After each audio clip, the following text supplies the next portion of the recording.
Hello, I'm gonna do a very quick tutorial on how to do a functional global in LabVIEW. A functional global is used to transfer data from one place to another using a shift register in a controlled way. So first thing you do is, of course, start LabVIEW, create a while loop or a for loop that iterates once. In this case, I use a while loop with a true to stop every time. You use a case structure,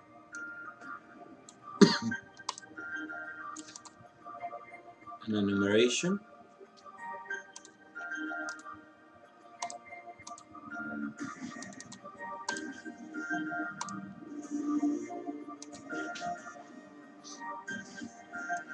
in the enumeration you put get value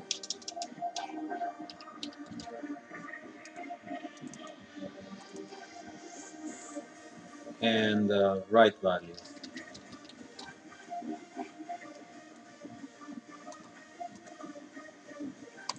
You make that a control.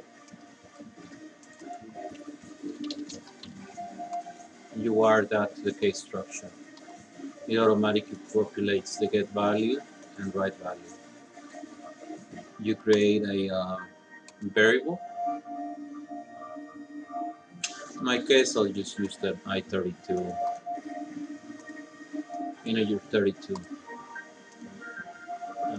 It works with many type of variables. Write value, you create a shift register. That's the key right there. That's what keeps the value in memory. You create an indicator.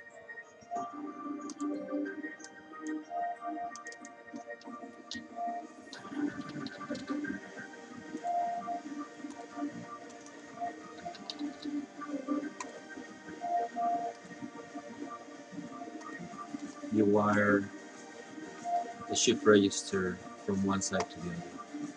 It's very important. And that's it. That's functional global. You make a sub VI.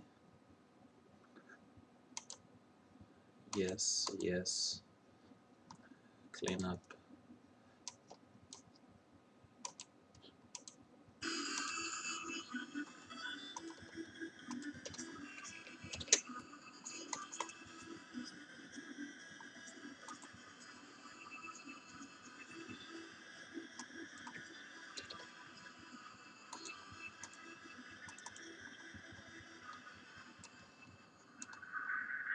The other guy can just make it pretty basically.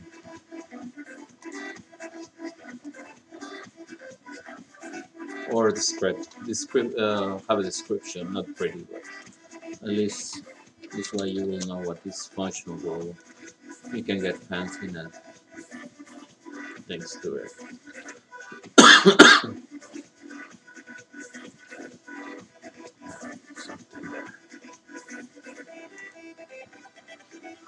It's nice to make the function the enumeration required, so it will always have to be wired.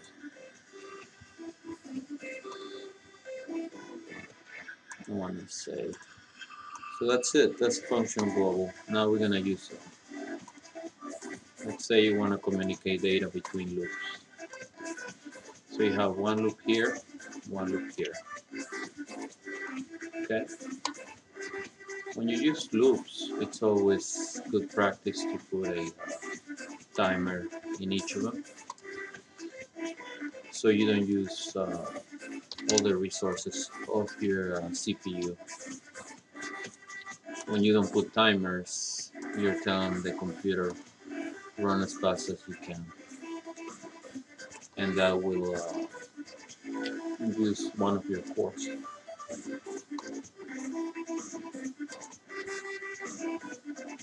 So on the first loop, you write a value. On the second one, you get the value. Okay, and the first loop select your function which will be write value, and the other one will be get value. Now let's test it.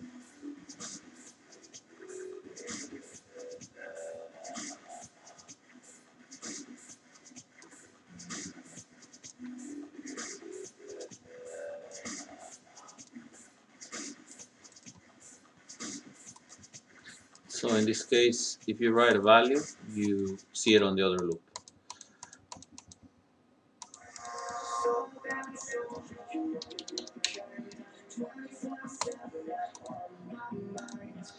Now, there is different ways to pass data between loops. This is a good way. Another way will be using notifier or queues, or you could use local variables, which is not recommended the way I'm doing it, or you can use a property node value.